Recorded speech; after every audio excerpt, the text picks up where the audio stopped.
है मसीह का प्यारा वचन, ये है वचन प्यारा। परमेश्वर के धन्य नाम की महिमा हो। प्रभात मनन के सत्र 2481 में आप सभी का बड़े प्रेम के साथ स्वागत करता हूं। आइए आज के मनन के लिए हम पढ़ते हैं पतरस की दूसरी पत्री अध्याय 2 पद 7 और 8। और धर्मी लूत को, जो अधर्मियों के अशुद्ध चाल चलन से बहुत दुखी था, छुटकारा दिया, क्योंकि वह धर्मी उनके बीच में रहते हुए और उनके अधर्म के कामों को देख देख कर और सुन सुनकर हर दिन अपने सच्चे मन को पीड़ित करता था। लूत, जो अब्राहम का चचेरा भाई था, इस बात का सबसे दुखजनक उदाहरण है कि कोई अपना आत्मिक जीवन को कहां तक पराजित कर सकता है। लूत को वचन धर्मी करके परिचय कराना यहाँ तक ज्यादातर मसीहियों के लिए भी एक संदेह का विषय है। धर्मी होकर एक व्यक्ति जीवन में इतना ज्यादा पराजित कैसे हो सकता है? क्या एक धर्मी व्यक्ति इतने घिनौने पापों में गिर सकता है? इस प्रकार के ढेर सारे सवाल मसीहियों के भी मनों में अक्सर आते हैं। वचन सिखाने वाला धार्मिकता अथवा धर्मी ठहराए जाना सही प्रकार समझने से इस प्रकार के संदेह फिर कभी अपने मनों में नहीं आएगा। सरल शब्दों में बाइबल सिखाने वाली धार्मिकता को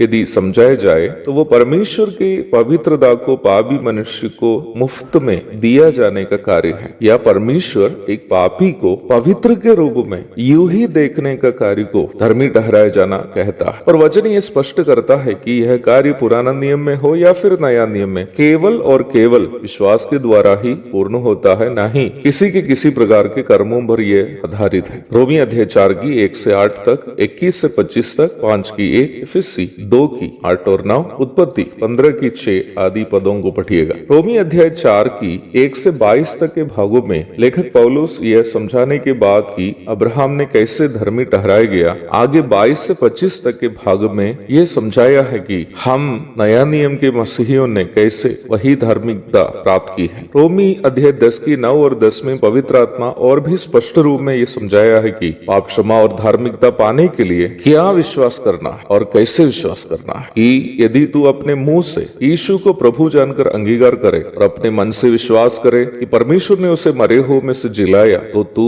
निश्चय उद्धार पाएगा। क्योंकि धार्मिकता के लिए मन से विश्वास किया जाता है और उद्धार के लिए मुंह से अंगीकार किया जाता है। इन सभी पदों में वचन ये स्पष्ट करता है कि निम्न प्रकार जिन्होंने भी यीशु मसीह को अपने प्रभु और उद्धारकर्ता के रूप में स्वीकार किए, उन सभी को पाप का दंड से छुटकारा और परमेश्वर की धार्मिकता सौजन्य रूप में प्राप्त हो जाता है। पुराने नियम के लोग अर्थात यीशु मसीह के जगत में प्रथम आगमन के पूर्व जो जीवित थे, चढ़ाए गए बलियों के द्वारा ये भविष्य की ओर देखकर यीशु मसीह पर विश्वास कर रहे थे। भजन 50 का 5वां भाग। यद्यपि बाइबल में इसका जिक्र ना हो कि लूत ने कभी कोई बलि चढ़ाया है, पर विश्वास से बलि चढ़ाने से केवल पुराने नियम के भक्तों को मिलने वाली धार्मिकता लूत को भी मिली हुई होने के कारण हम ये अवश्य अनुमान लगा सकते हैं कि अपना चचेरा भाई अब्राहम को देखकर लूत भी विश्वास करते हुए बलि अवश्य चढ़ाया होगा।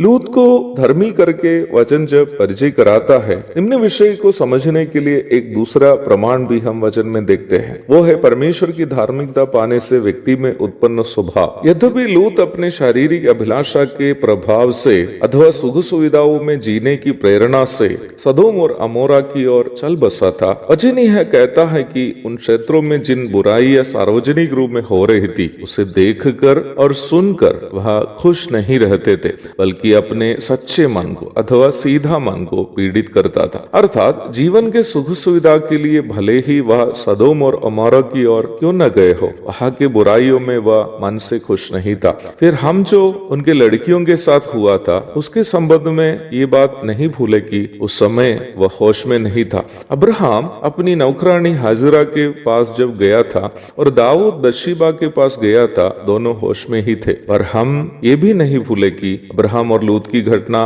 तब हुई थी जब न्याय व्यवस्था नहीं दी गई थी, और दाऊद की घटना न्याय व्यवस्था देने के बाद भी। इन सभी उदाहरण मैंने यह बताने के लिए आपके सामने रखा कि इनमें से कोई भी अपने स्वभाव में दूध से धुले मिले नहीं थे, परंतु परमेश्वर ने उन्हें धर्मी गिना क्योंकि वे परमेश्वर पर विश्वास करते थे। पर हम ये भी नहीं भूले कि किए हुए पापों की नतीजा भुगतने से उनकी धार्मिकता संसार में उसके लिए एक बाधा नहीं भी रही। तीनों किसी न किसी प्रकार अपने पापों का परिणाम भी होगा। भले परमेश्वर पर विश्वास करने से आप धर्मी गिना जाए, परंतु पाप कर्मों का परिणाम अवश्य भुगतना भी पड़ेगा। ये भी बात इस समय हम में से कोई नहीं भूले। परंतु वचन जब कहता है कि लूत धर्मी है, तो हमें उस पर संदेह करने का कोई विषय भी हमारे सामने नहीं रहा। एक और शुभ दिन की धन्य कामनाओं के साथ आज का मनन हम यहाँ समाप्त करते हैं। प्रभु आप सबको आशीष दे। आमीन।